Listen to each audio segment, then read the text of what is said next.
કારોબારી સપ્તાહના પહેલા દિવસે બજારમાં જોવા મળ્યું જોશ. સેન્સેક્સ નિફ્ટી મજબૂત તેજી સાથે બંધ. મિડ કેપ સ્મોલ કેપ શેર્સમાં પણ ખરીદારી.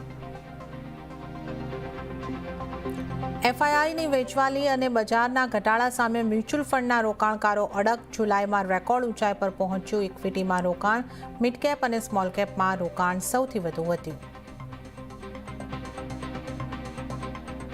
મિનિમમ બેલેન્સ નક્કી કરવામાં રેગ્યુલેટરની નથી કોઈ ભૂમિકા. આરબીઆઈ ગવર્નર સંજય મલ્હોત્રાએ કહ્યું, બેંક પોતે નક્કી કરે છે મિનિમમ બેલેન્સ.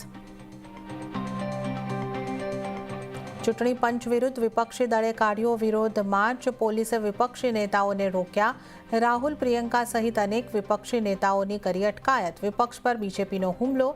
કહ્યું, વૈચારિક દિશાહીનતાથી કોંગ્રેસ પીડાઈ રહી છે.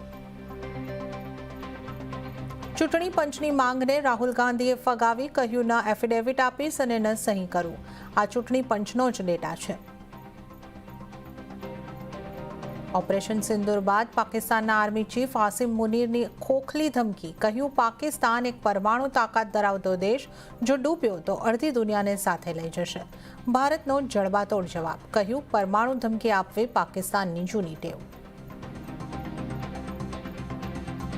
અને મુંબઈ બાદ દિલ્હીમાં ખુલ્યો ટેસ્લાનો શોરૂમ.